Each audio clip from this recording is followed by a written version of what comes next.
talking to you.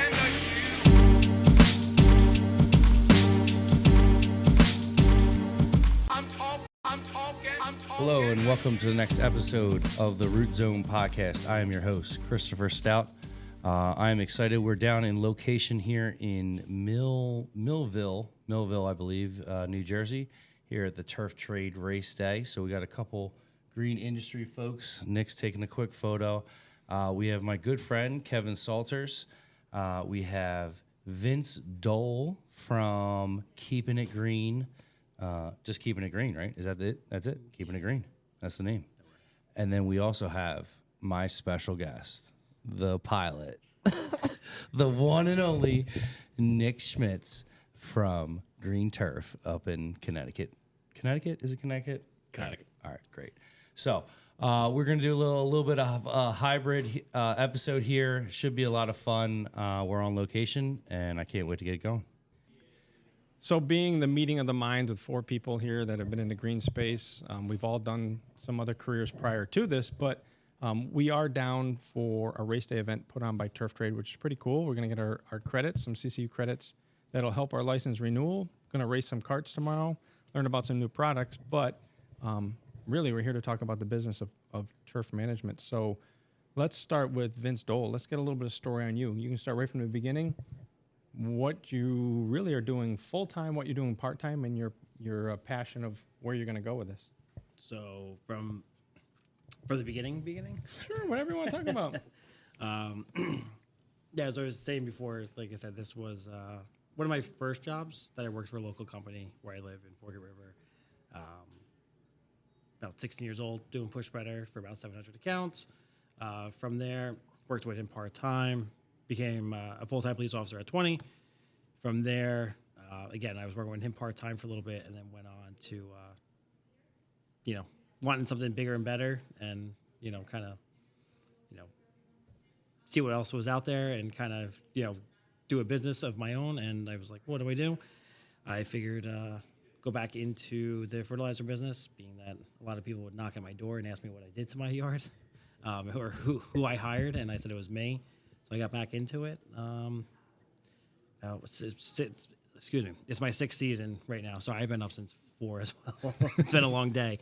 Yeah. But it's only going to be longer. Yeah, so for 6 years now. And, I'm pushing about 263 counts, doing the mosquito control at the same time with weed control for stone areas, mulch beds and stuff. And as I was telling Chris earlier today, looking as he was mocking me, to find that employee. I am just going to say I am smoked and I am ready. At your max. Yeah, I am maxed out. Like every year I'm like, I hit the max, but I'm like, let's see how much more I can do. And I will say again, I can't thank you enough for pushing me for the Stinger this year because it's a great machine. Great tool. I get that. And I'm like, well, do I really need an employee? But the Stinger doesn't do fertilizer. So. No. Well, the Stinger does have a fertilizer unit now, which is pretty nifty with their turning and their pressure boom control, which is pretty cool. But yeah, I mean, what do we? So Vince, I have a question for you. Like I'm wondering, you went right from doing. Right into the academy. How old were you when you went in the academy? So when I was in the police academy, I started as a part-time writing parking tickets in Seaside Heights. Went through the police academy at 19, became full-time at 20. Sorry, technical difficulties. You still can't hear through your earphones? It's on off. On off, that's what she said. Is it on your? Well, why you keep talking? There we go. You got it? Okay. Yeah, we're back. There's a loose adapter on the back of this multi-million-dollar. So wait, before you went in the police academy, you were writing tickets, or is that? Yeah, so parking tickets. So usually down the shore towns by us in New Jersey, what you'll do is they'll hire as part-time help. So they call it Class 1 officer. So pretty much you get the uniform, no gun. And you write parking tickets or borough ordinance violations. I remember you guys. Going to the Jersey Shore. I remember you guys. I don't know. Ruined my weekend? Yeah. It's like, what are you doing over there by the corner of the boardwalk? The rent-a-cops, we were called all the time and stuff like that. But that's where you started. You just did that, and then what they would do is they would sponsor you to go through the police academy. And then what had happened was that you got your certificate to become marketable to find a full-time job. Oh, okay. So, because, for instance, like Seaside Heights, you can go from almost like nobody in town to the 4th of July weekend. At least when I was working there, I mean, you get 150,000 something people, like influx. It's the boardwalk's wall-to-wall packed. So, yeah, and then applied, and landed full-time at 20. 20 years old. Whew. That was the question. Like 20, and then you've been a police officer ever since. Yeah. And then 6 years ago, you're like, you know what? I should fertilize lawn. Yeah, I should confuse my life a little more. Yeah. I mean, listen, I'm grateful. I love the police job. It's just, things have changed in the times that I've been doing it. Like, like we talked with Kevin a while back, and, they changed a lot of things. There was a lot of pay freezes. There was limited on how much they could give you raises throughout the contracts. Up to 2011, I didn't have to pay for healthcare. Now, I'm paying over $1,000 a month for healthcare. Granted, listen. I know it's a lot more out there, but to go from an era where I wasn't paying anything for years to now, it took a couple of years to get back up into that range where you're not feeling it, but it's a big bill too every month to be paying that. But. So Nick, you're multifaceted with technically two different companies, correct? And explain that and that path. Your original one, you started and been in business 20 years. This is our 20th year this year. Which, congratulations, that's huge. It's crazy. How did you get into that from 20 years ago? Well, growing up when I was a kid, if I wanted that mountain bike, I had to earn some money. So it's what I knew growing up. And you did that right out of school? You started your company? As soon as I turned 18, I registered my LLC with the state. No kidding. That's pretty cool, actually. Mowing lawns? Mowing lawns, blowing leaves, cutting brush, plowing. So were you one of those kids in high school that was doing it while you're in high school for extra coin? I was skipping football practice to go do leaves, and I used to tell my football coach, I said, hey, in 10 years, I'm going to be landscaping, not playing ball, coach. Look at you. That's actually pretty cool. That's wild. My football coach didn't think so because my house was right across the street from the practice field. Yeah. They could see me pull out of the driveway. Where's he going? Son of a biscuit. So in football, what'd you play for position? Well, as I aged in high school and got larger and I got slower, I went from being a linebacker down to the defensive line. That's all right. They're all needed. So you have Colonel Landscaping. Yep. And what are the services you offer there? We're a full-service landscape company minus irrigation. Got it. You work with irrigation companies, or you just kind of leave that alone? And We leave that alone. yeah. And then now we're into turf management. What did that start and when and how? We started Green Turf officially in 2018, kind of as a dormant company. Saved the name, and in the last 3 years, we really started pushing it to promote turf healthcare, plant healthcare, and tick control as a standalone company. What's your favorite service out of all of the turf management?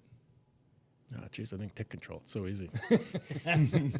It is, and profitable. It's the returns on that. And we talked I got a about that question, earlier. Nick. What was the big push from 20 years? You said Green Turf's only 4 years old now, or 3 years old, really. What after 17 years of doing landscaping, what was the straw? Why did you say, was it purely, this can be a profitable part of my business, or was it more of, this is an interesting thing, let me dive into it? I think it's something I got really good at, and then the people I started meeting, I met you in 2018 when I visited TJ's shop and met Andrew at the same time, and then watched you start growing your company and realized the overhead was really low for what you can get for a return. Yeah, I do. What was that for the Ace Group? Was that back in the day? And you were visiting. Was Gabriel's was part of that? Jasper was part of that. Yeah, I came down to visit TJ, and then we stopped in to visit Andrew, and he was an open book. Yeah. That was that. I think about Andrew and what we were there, and how great of a mentor he really was to let everybody learn. So can you just explain Andrew to people listening? Sure. So Andrew Gabriel's, owner of Andrew's Lawn and Landscaping and formerly Go Green Lawn Services. So he's out of Westchester, PA, which is about 20 miles out of Philadelphia, west of Philadelphia. Pretty affluent area, great area. Just like your story, Nick, and a lot of landscapers I hear, similar to you, started working at 18, was mowing lawns, right? And just mom was driving them around, I think before 18, cutting lawns, and just grew it and went to Penn State and was coming home on the weekends to do fall cleanups and do mowings and do little landscaping jobs. And if you ever have a chance to meet the man Andrew Gabriels, he's a great dude, but he has no fear. And when I talk about a lot on my podcast about not having fear and not being scared to make a big jump. Vince, make a big jump from your old profession to your new profession. Nick making a big jump from landscaping to turf care. Like, man, I believe the power of people, and I think that like Andrew really instilled that in me. It's like, it doesn't matter, man. It doesn't matter about what loan you take out or who you take it from, or if you're a good businessman and you like put your heart and soul into it, you're going to be successful. And that's, I think, what I learned from Gabriels was like, just go do it. And I think that was like the best thing I learned from him. I mean, Nick can attest to it. I mean, you've seen what he's done. And like I say, formerly of Go Green, because he sold to, private equity, and now he's doing great. So a lot of good moves for him, for sure. I'm trying to find some quotes. I literally write them down on my notes every time I hear them. And there's one, I don't even want to botch it. I will find it before the podcast is over. It was really cool, but it's basically about being afraid of doing something and not doing, and it'll all tie into that. So considering this is a crossbreed between kind of two podcasts, Chris Stout, why don't you explain to listeners that aren't know your story, and also your podcast?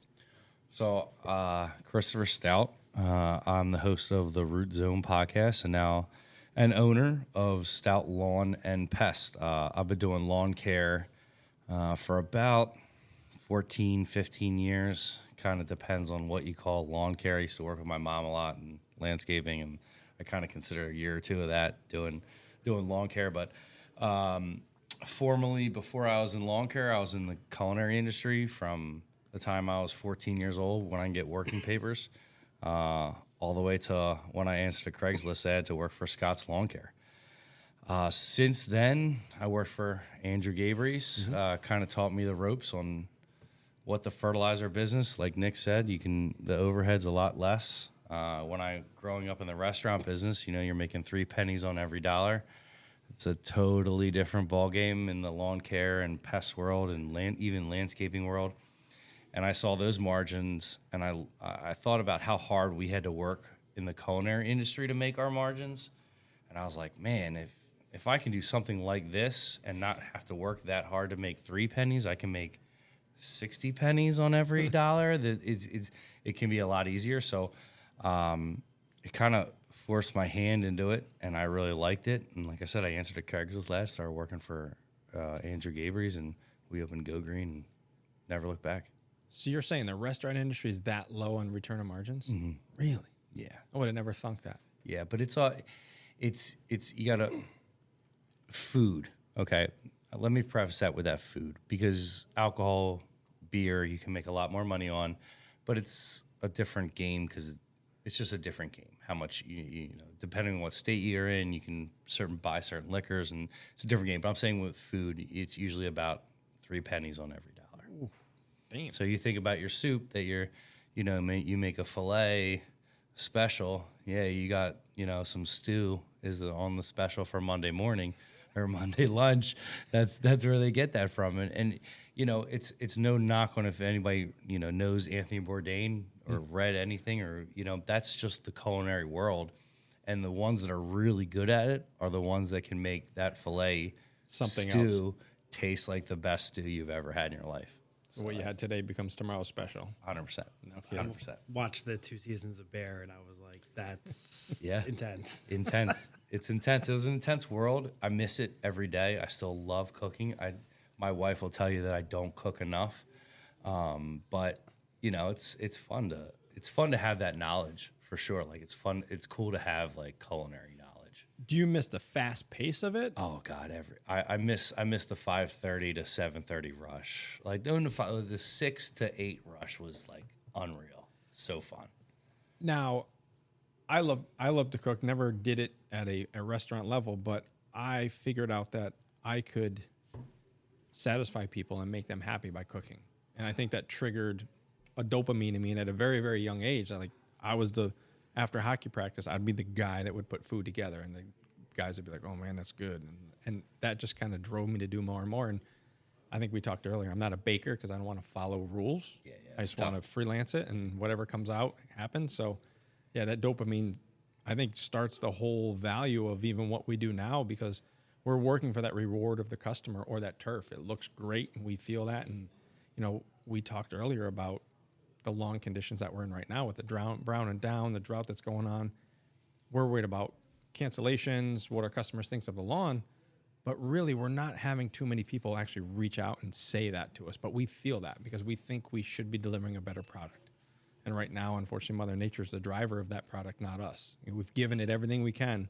We've put the training wheels on it. We've got it all set, like a safety net around it, doing what we should do. And we just need some help from Mother Nature. And I think I hear, a lot of podcasts, and we hear about like the stresses that we have every day. And I think what I've realized over the last 14 years is that it's really about just beating the drum every day, going in, doing the fertilizer, doing the aerations, doing the process. We all know how to do it. We all know when to do it, why to do it.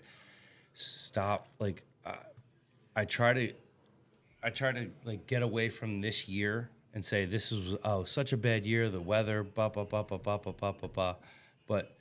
90% of my customers are probably really happy with what we've done. 90% of those lawns are going to turn around and be beautiful in April, and they're going to thank us. And we might get some cancels, some people, but you know what? One thing I learned in the restaurant business: 1 in 10, 1 in 10, 1 in 10, 1 in 10. You're never going to make 100% of the people happy. You're always going to have that one bad egg, and it's because they got cut off on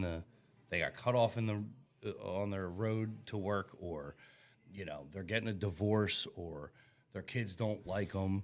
Whatever the case may be, they're just mean that day. And so just keep the path, keep it going. You're doing the right things. All this seed that's not getting any rain right now, it will grow. Will 100% of it grow? No, but we're going to get 70, 80%. We're like at a 70, 80, I think, probably percentage of where we're going to be. And you know what? Vince, I know you did a great job seeding. I know you put enough seed down. I know you, Nick, when you seeded this year, you put enough seed down. Are we really splitting hairs over 10% of growth right now? Like, what are we worried about?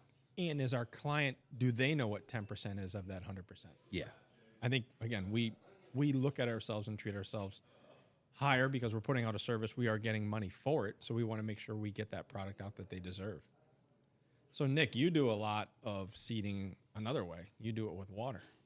We do a lot of hydro seeding. Can you? Yeah, let's dive into the hydro seeding. I saw 2 machines today. I want that thing to come down 95 one of these days to do a big old development for me. I don't want to pay the toll of that thing coming on 95. That's a monster. Wait, it would be more expensive, right? I don't know. It's awesome. Really? It's massive. He How talked many about gallons? it. Go ahead, Nick. It's 3,300 gallons. It's a machine. It's nice. Wow. And that'll give you what square foot coverage? Depends on how dry the soil is, but we average anywhere from 25 to 30K a load out of that. Whew. And what are you charging per square foot? Proprietary. Okay, I don't need to. All right. This is a technical. How much seed are you putting per 1,000? What's your goal to get down on the ground? Like, is it when we aerate and seed, you can hear some guys say 3 pounds, and then you can hear 3, all the 5, way up 7. to 10. I've heard some guys say 10 pounds. So, what is your goal for like hydro seeding? I always just want to know that number. It depends on the quality and what type of seed we're putting down, but we aim for 10 to 13 pounds per 1,000. Okay, Really? So it is that much. You're pounding it. Nice. Yeah. I wonder why they come up the way they do. Those things are screaming. Well, customers want results. Yeah, you're right. Yeah. And the faster the check comes too. And seed variety matters a lot when you're hydro seeding, right? Yeah, some customers just want rye. A lot of builders want rye because it pops quick. We're not going to go as heavy with that. Some of our good clients, we started mixing in the turf type tall fescue with a little bit of rye just to get some sort of stabilization for the erosion control. Huh. And so you're still hammering. So I don't know, Kevin, maybe you can answer this. Like, you know how they say, all right, so you got an 80-10-10 blend, whatever you want to call it, right? But if you put too much down, you're putting too much rye, you're putting too much bluegrass, and that fescue never gets an opportunity to germinate. Have you heard that? I haven't heard it or run into it because I don't go and put in mass numbers. I run either a turf type tall fescue blend with bluegrass, and as it gets cooler, I'll throw some perennial rye, 10% perennial rye in there to get so it you to do the pop same down. thing we do. Yep, and that's been shifted over. I mean, here we are in the end of October, and we're talking these crazy temperatures, but I'm still getting calls for seedings from my existing customers that want to spruce up their lawns, and now it's time to put in some perennial rye to get some kick because the rest of it's going to sit. It really is. I mean, these temperatures, knock on wood, can't be here much longer. That's my biggest fear is that it's just going to be like, Light switch. Doop. I don't know. Anyone got any predictions for winter this year? I know one of us at the table does snow. Well, talking about seed, though, while it's abnormally warm right now, are you putting down a little more seed? So if any does rot over the winter, you're going to have a good germination come springtime? Yep. I bump it up for that safety factor. Absolutely. So when you're bumping up the rate, does that take your 70 to 80% success and maybe move it 90 to 95%? It could. Last year it did because we stayed warm. I had wonderful germination in end of January, beginning of February in Connecticut, northern Connecticut, your seacoast. I do dormant seeding on one of our soccer facilities just because those fields never get rest. And when the kids are finally off it, end of November, I go in there and dormant seed. Depends. This year it's going to be all the fields. I've done one already. And last year was warm enough. You went out there end of January, beginning of February, you could see the green haze from afar. what was the blend that you use on those fields? Same, just a little more perennial rye that I mixed in So with like it. an 80-20 or something like that, and then you had a couple of bags of little and try rye. Yep, and I put that in more, just so it was kind of a specialty blend, not blended by them, but by me in the seed box, kind of as you mix and roll. But it worked really well, and it came out great in the springtime. So the dormant seeding can work. But yes, add more seed. Years ago, I learned this when one of the guys that I first started landscaping with, he came out of college, and professor said, you need 7 seeds per square inch to be good seeding. So he would go out with a 7 seed. I'm never forget it. We did one job, and it was like putting pieces of rice out every quarter inch. It was horrible. I'm like, come on, Jay, we got to bump this up. We had to go back and redo the entire lawn. So the theory of an extra bag of seed per job or 2 bags of seed is well worth the investment when you're coming back and you see that the job is fine. It really is. I don't stinge on the seed. I always go over whatever my quote says. Well, I just had to order a couple extra bags of seed for the end of this year, and my supplier asked me, like, how many pounds per 1,000 are you putting down? I'm like, depends on the day, about 5 to 7. Like that's where we like to live. Depends on the lawn. He's like, 5 to 7. Like everyone around you is putting 3 or 4 down. And I'm like, yeah, but everyone around me is not. I look at it as an insurance policy. Hopefully next year the lawn's even better. Hopefully, and that's what we preach when we sell is like, hey, it's going to take 3 years. And it's going to take 3 years of all our treatments, aeration, seeding, and anything else we recommend. But at the end of the day, I hope that after 3 years it looks fantastic, better. It should, and I tell my customers that as well. Is like I'm building you a good lawn, an investment for you, but also for me, because it's going to make my job easier over the next year or two of application. So if I can put an extra bag on your property on me, it just makes my job easier. It makes the product better. So Vince, you did quite a bit of seeding this year. Yeah, your eyes are rolling back in your head. You're like, whoa. Yeah, I did not expect. I mean, I pushed hard because You did a lot of promotions and advertising. Yeah, I wasn't stopping. Especially buying the new machine because they are not cheap. And this is your first stinger? Yeah. It was, like I said, it was a difficult purchase because a lot of my properties, the average between like 5, 8, that a range, say 5 to 8,000, a lot of 36-inch gates. So you got to like kind of watch. But now with all the new construction, the new vinyl fences, because for anyone that is looking at a stinger, just because it says it's 48, you need like a 52-inch gate essentially, like that. And then a lot of people don't understand too is Or hold on, where, wait. You where need the gate hinges. You need a 49-inch gate, a magic eraser, some Windex. There's a lot. You're welcome for the magic eraser. That's the best for black rubber on white vinyl. Well, he messages me, he DMs me. He's like, you're gonna need Windex because it's like, if it fits, like ship it or send it or whatever I put. he's like, make sure you get the Windex or whatever. I was like, and the magic eraser. He's like, I'm gonna put that in the truck tomorrow. Pulled him right off the shelf. I said, every truck's getting a magic eraser from now on. Yep. But yeah, I mean, it's like I said, I actually was able to put that machine on more properties than I actually really did think. Because it's amazing how lazy you get once you own one. Oh my God, I don't want to. Yep. And then don't want that walk behind. No. Like I said, I mean, the two stand-ons that I had, I have them still, the X marks, but I mean, nothing just compares to this Stinger. I mean, you can still have the tines down and like turn, just not the chain-driven ones. I mean, like I said, the red one went down last year for a while. Something was going on, and then this year the black one that I have went down. So we can talk about any piece of equipment. The Stinger, I will go to my grave saying so far in 14 years is the best piece of equipment I've used. Like as far as stability, durability, efficiencies. We have two of them now, and I've maybe spent $500 on parts in 4 years. So Nick, doing this as long as you have you had other type of aeration machines prior to your Stinger? We have had some other aeration machines that weren't even close to this. Yeah. You mentioned it's lazy, not going back from the Stinger. It's all about efficiency. This business is about efficiency. The faster you can do the production, and then the healthier your employees are, the more square footage you can get done. Yeah, it still deliver that quality service. And you actually deliver better quality with it compared to. I mean, I had a Z plugger for quite a few. I literally just sold it this year, and you went about slow motion, the lifting the heads, and the chains. Not to mention it was so unsafe on hills with those tines swinging around, and then you try spreading your seed. There you go. Get a gust of wind. It's all in the landscape. How do you know where your seed's down? Yeah, there's no quality control.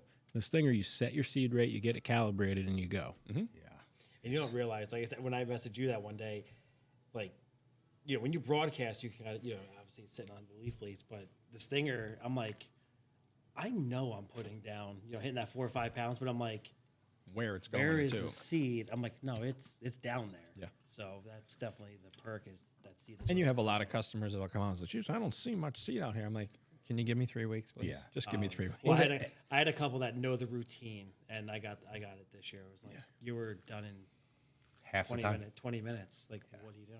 I'm like, when we do our aeration seeds, we spray our round 5 at the same time. So we're just spraying starter fertilizer, and people are like, you were on my lawn for like 28 minutes. And I got this, Bill. And I got this. And I was like, the name of, like Nick, you said, the name of our game is being efficient. I was that's just the faster we can be on your lawn and off. I was like, you're not paying us for how long we're on your lawn. You're paying us for the results and what we're doing and our knowledge. And it pays dividends, especially with those Stingers, though. Those Stingers are Give me 3 weeks. That's all I can say. And I feel like with you guys, from, obviously seeing your guys' square footage, like, it's probably a little harder. Where, like, mine, getting that average 5,000 to 8,000 square feet, where I'm like, kind of like a sales. I'm like, listen, it's going to cost you $100 to rent the machine. You don't have a pickup truck, so you're going to have to borrow somebody's. Don't buy the Home Depot crap seed, first off, And when I show them good quality seed, I'm like, look, you're looking at $100, $150 a bag. Starter fertilizer now, at Home Depot is $89, $90, whatever it is. I'm like, you're at over $300, and you didn't even do the job yet. You didn't waste half your Saturday to do this. I'm like, for literally $50 more, I can do it. When you really break it down. Because, like, I have that smaller, like I said, I'm not out there doing, 70, 80,000 square feet. Neither am I. Those people don't sign up for seeding. They can't afford it. Yeah, they don't. That's a tough one to chew. Yeah. We bang out all our big jobs right in the beginning of the year. So we'll send out both. Like, we're lucky this year that we have 2 Stingers, because having 2 Stingers this year, we were able to do that in the beginning of the year. Like, all right, let's just bang out these 8 30Ks, these 4 40Ks. Well, when there's 2 machines on a turf, man, that size and you can go is opposite directions on half a rate of seed, and you're getting the full rate of seed, and you just go in opposite directions. There's for me, it's like the peace of mind. If I'm doing the job, or I have 2 guys doing that, and I tell them to go opposite directions, I know it's going to work. Yeah. I know it's going to work. It's almost foolproof. It really is. Where the Z plugs, oh my God. those hydraulic lifts, and then they would slow. base, and then that there was a ball joint. Do you remember that joint that would, like, I don't know what it was called, but that thing would crack all the time, the cast iron piece. Really? Yeah, I all never the time. cracked one. The little, there was like it could swivel either way. I also had the slice seating attachment for it, I didn't even see it on there. which It's a stretch to call it a slice seat. thank you. And I bought it. Did it drop like with the chains? It had little knives on it. The thing was awful. But they little drag. spikes on it. Drag. The knives would drag. They wouldn't spin or cut in. They were and then fixed. star wheel. So I invested in one of those, and I thought it was the greatest thing ever until I tried it. So since you've been using a Stinger, have you used a slice seater at all? No, I borrowed one from my buddy Matt from Nutmeg State because there was a pool fence that I thought I wasn't going to be able to get in, and I get there to the property, and the guy's like, "Hang on a minute," and he leaned on the post just enough. I'm like, "Thank you, brother. We're in." Nope, never came off the trailer. I had it in the nose of the trailer. I'm like, thank goodness I didn't have to use it because we used to run the Lesco renovators, and then we would have 4 of us with 4 walk-behind aerators, and that's how we would get our double aeration. We'd walk in a duck in a row, 2 and 2, and before all these ride-on machines were there. That was many moons ago. And how long would it take to change the blades on those renovators? Oh, it's a winter project, man. That's tough. You make sure you do that before season starts because you don't want to be down. It goes down in mid-season, though. You wore the tines out. What do you do? We had a second shaft ready to go.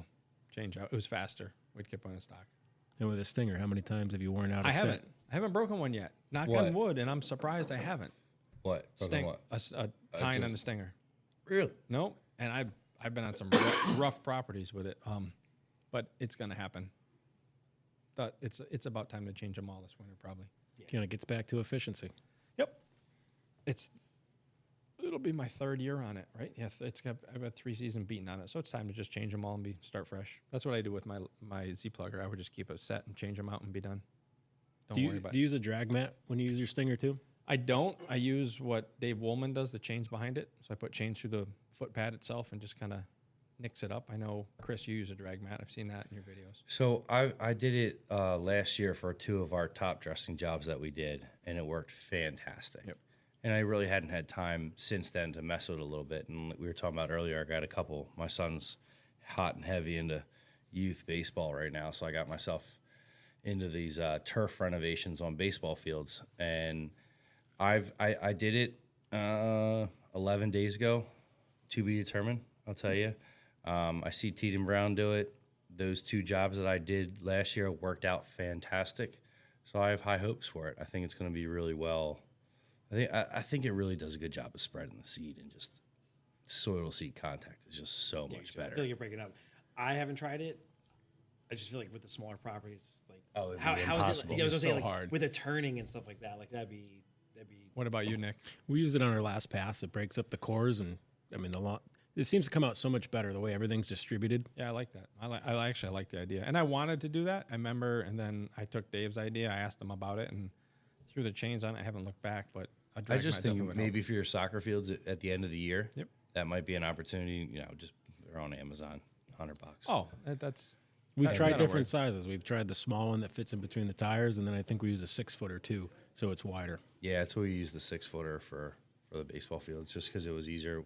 We double passed, and then we drag matted the whole thing. I like it. That's Just why so it to see happens. contact. Watch out going between gates, though. You can ask one of my employees why ours looks like a V now. Oh. Did he come off the machine too, or no? It folded nice. No, it folded in half. He caught the pipe in the ground where the post goes in the ground for Yep. the double gates. Oops. Yeah, flying, Training opportunity. Time to order another one. flying through those gates. I got plenty of room. No, you don't. Those machines. It's right in the middle.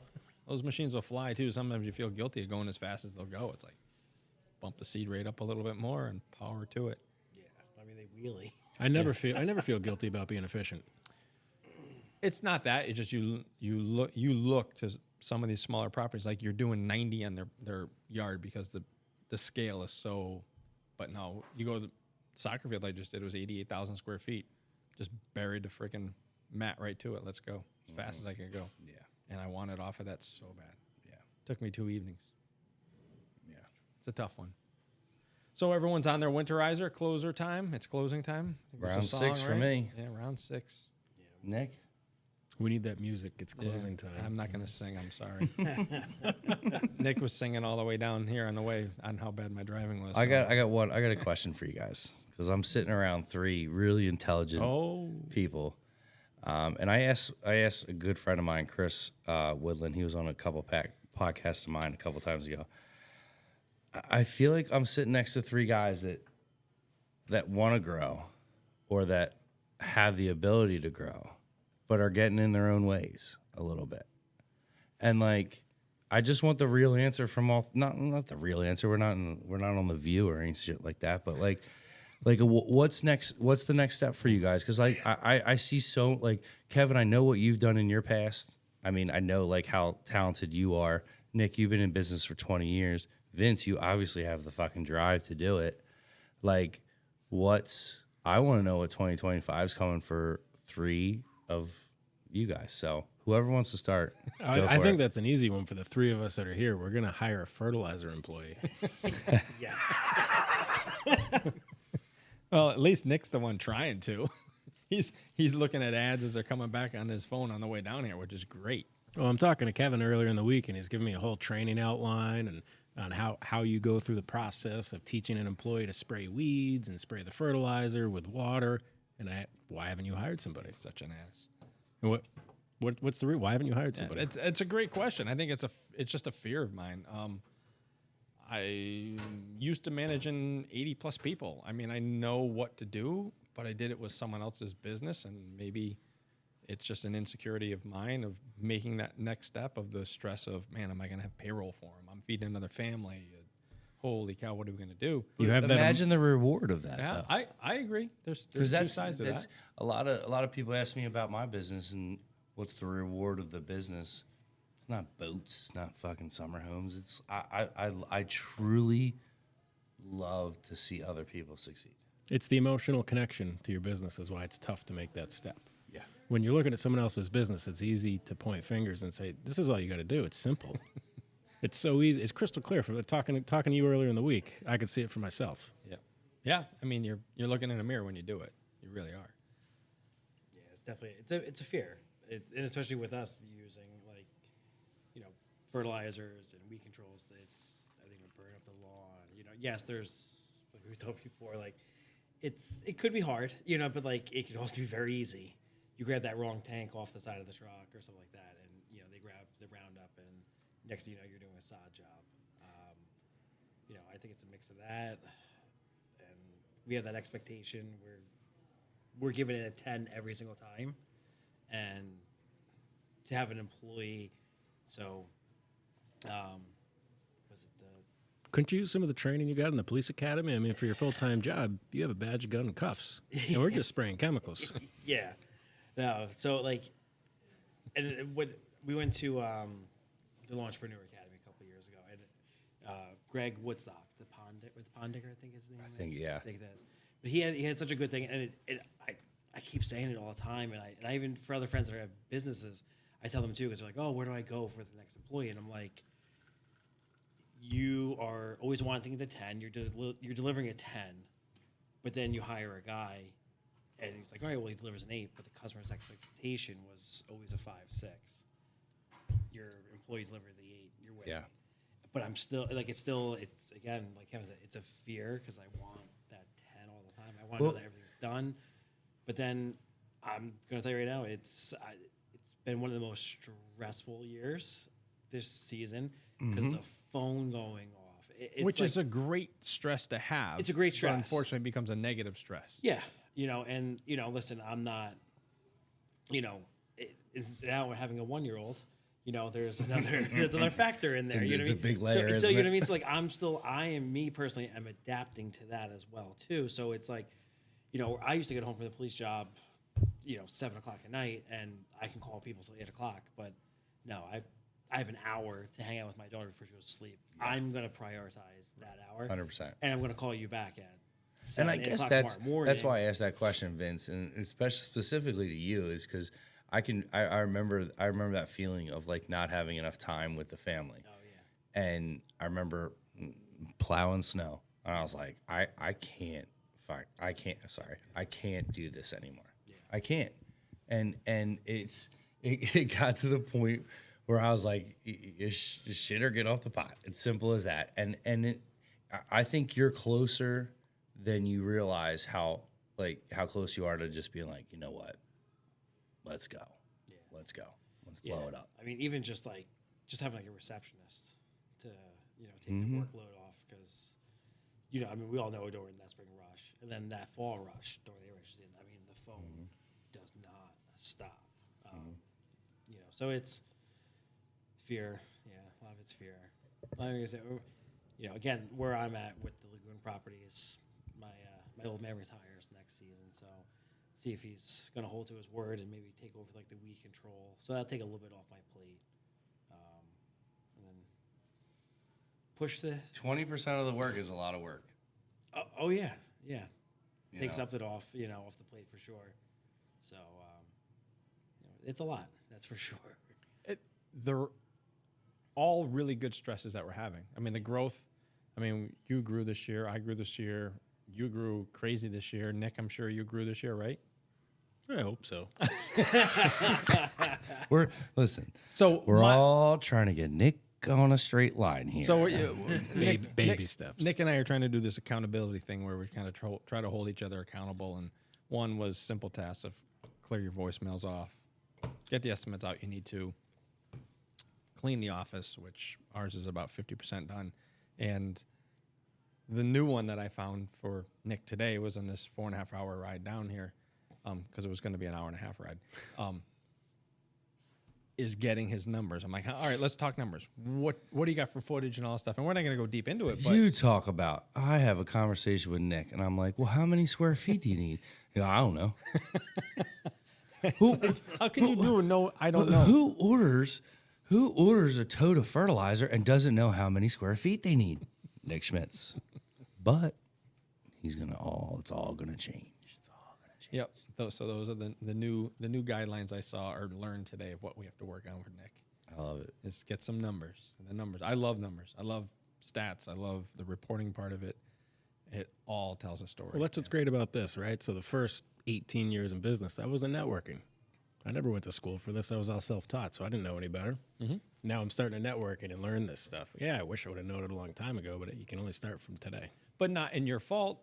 I mean, I've been doing this as long and longer than you. There wasn't this available. I mean, the network back then were a few local events, and then the rest were really far away. And when you went to a local event, no one would talk about what they were doing. You could never find out what you are square foot. I know what you charge. I don't know what you charge, but I could ask you off air, and you would be open to talk about it. You had Mardi Grunder you were doing, right? In Dayton, Ohio. I went to the same stuff. I mean, it was an event to go to an event to try to network with people. And the social media, the podcasting, the YouTube, the TikTok, it's opened up a lot of avenues of connectivity in our market to be able to just ask someone 3 states over what you're doing or the next state over. Sometimes if you're in a big enough state, you'll have people that will talk to you in your state. Like Nick and I, we're not competitors, so we can say anything we want to each other. And I have people that are in my area that are competitors, but they're not. We both have enough work, and we talk pricing. He's got his work, I've got mine. He doesn't want to grow any more than where he is. And not everyone's program's the same either, so you might be delivering a different product. Hey, I mean, a perfect example is Jastrom, and they've been on the Root Zone podcast. I mean, they're literally, 4 miles from my shop. You guys were in the same shop for how many years? When I started, bumping elbows. We made a great deal.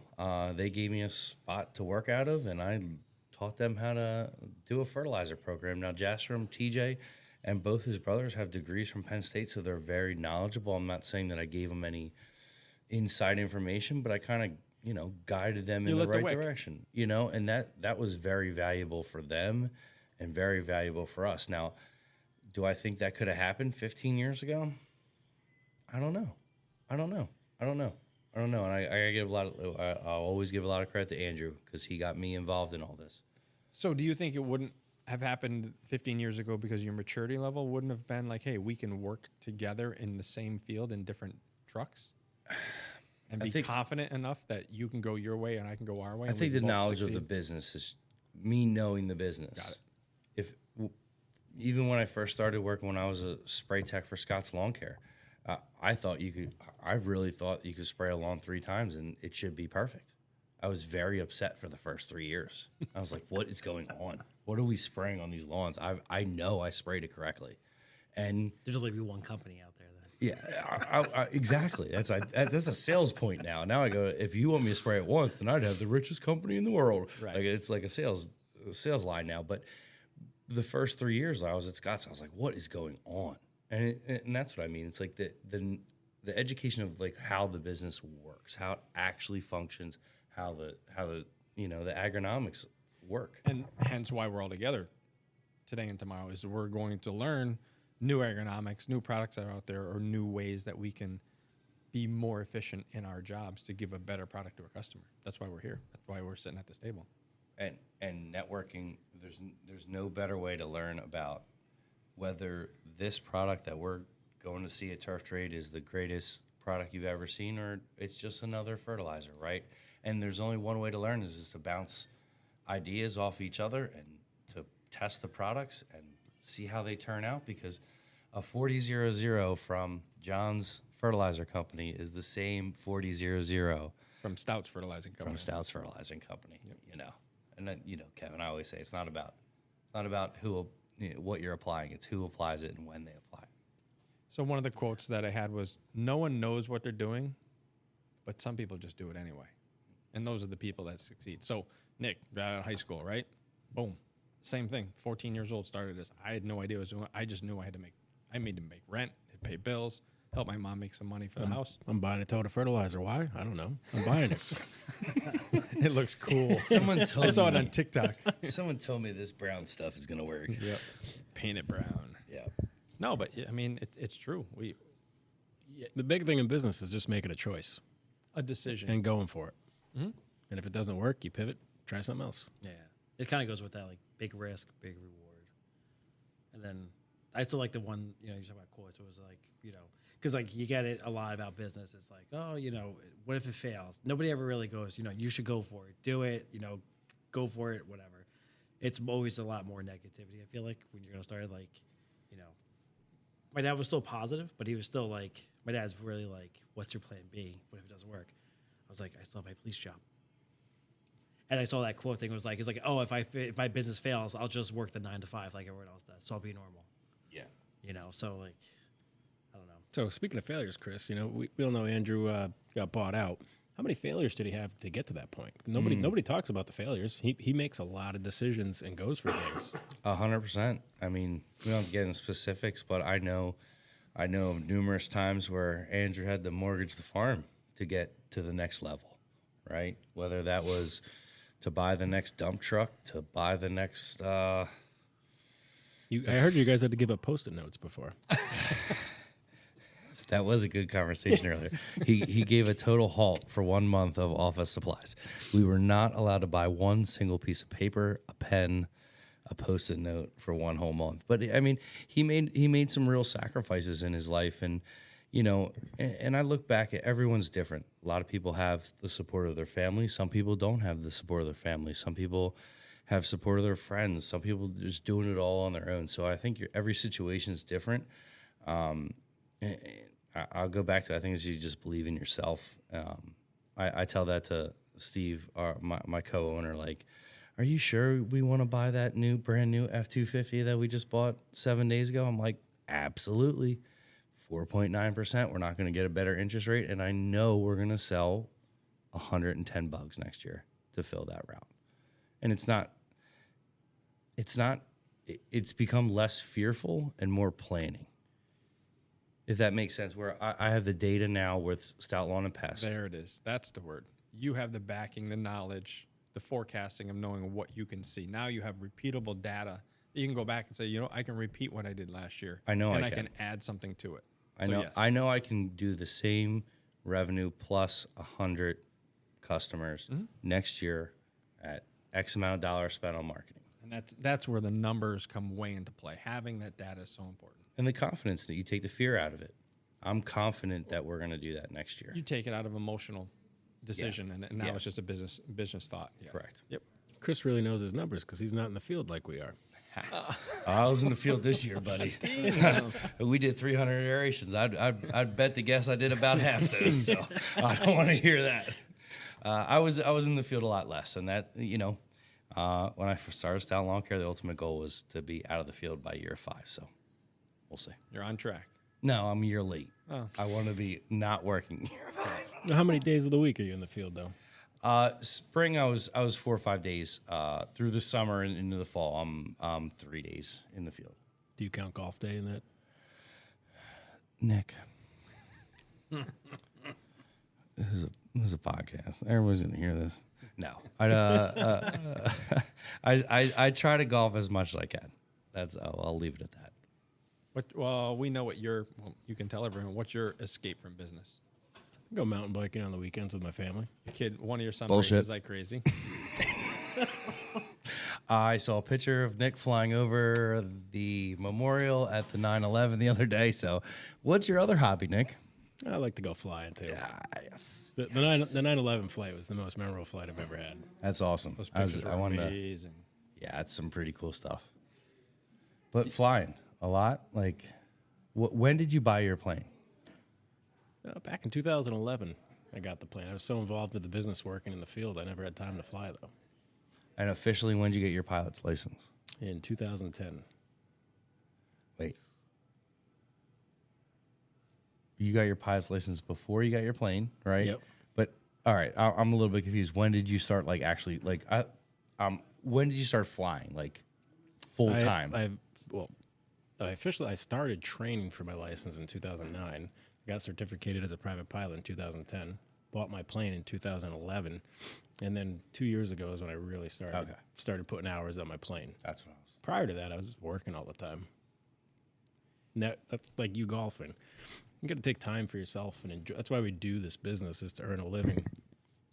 Yeah. Not just work every day, 7 days out of the week. Yeah.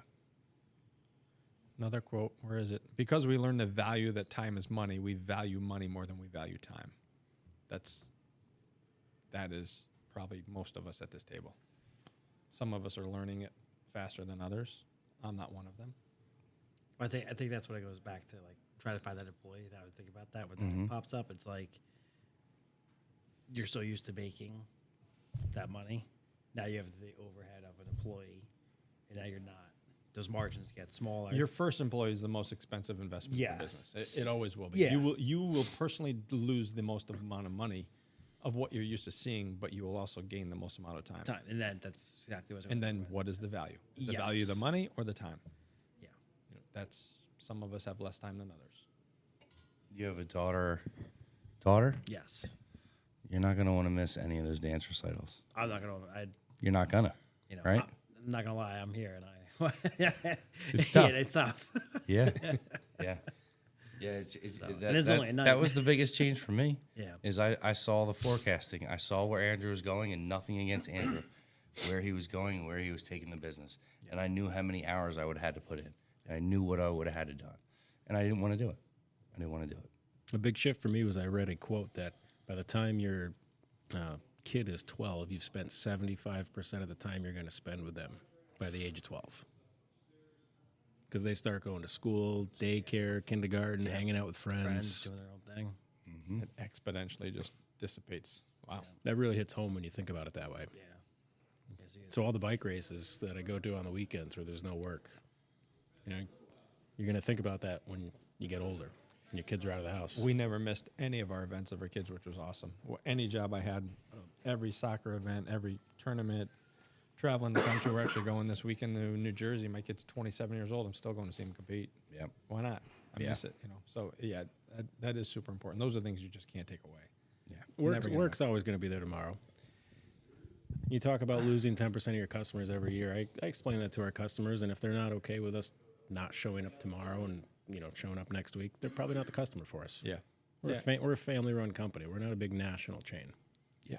If you're looking for that gratification, you've called the wrong number. Yep. And I've learned that from you in the short time I've known you, that is important, because I've always been the one that just wants to please everyone. It's difficult. And when you, I guess, have Vince, your business is growing where you have people just handing you leads or money to come and do the work, it's hard to say no, but your bandwidth can only handle so much. Yeah. And then it's hurting you, not them. They're not feeling any pain of the 7 days a week you're trying to push. Yeah, like I said, the way my schedule works, from April till now, I'm only off, like fully off every other Saturday, Sunday. So 4 days a month.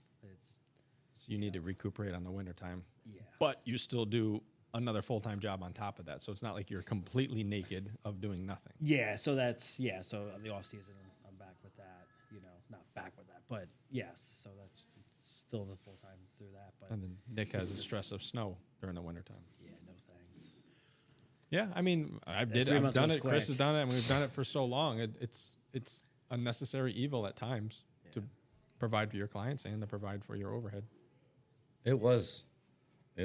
Listen, that is a young man's game, and it is fun. I love and it snow. can be lucrative. Love stuff. Don't get me wrong. Some about it, like even to this day, I still get anxious. Yep. Like a snowstorm will come, and I don't do shit, but I got a loader with your name on it anytime you want to come hey, hey, listen, hey, if you get a blizzard up there, I might come up there the third day just to have fun. But I miss it. Same with the restaurant business. But that time building snowmans, taking my kid to the local high school to slide down the hill is Those days are all gone. Doesn't Our even- kids are gone, but I'll just have coffee and enjoy the snow now. that's beautiful. That's silence. Nothing like a snow silence. You're right about that. All right, we're running into that hour time. I know a few people here are getting sleepy-eyed. We've got a big day tomorrow. Nick's got some studying to do tonight for his next level, which is exciting for all of us because we all get to enjoy that. So I'm going to cash out my side of thank you very much, everyone, gentlemen, for being here. Great to all travel down here to do for like-minded thinking. Hopefully we catch up again during the wintertime under some better circumstances where we know our numbers, at least all of us at the table, so we can actually talk things out. All right, guys, I appreciate everyone listening to the Root Zone podcast. Remember, these are supposed to come out every 2 weeks, but they don't, so don't expect them every 2 weeks. But we're going to start to record. It's show season, convention season, whatever you want to call it. I hope you guys like listening to three really impressive people. And I love talking to all three of these guys.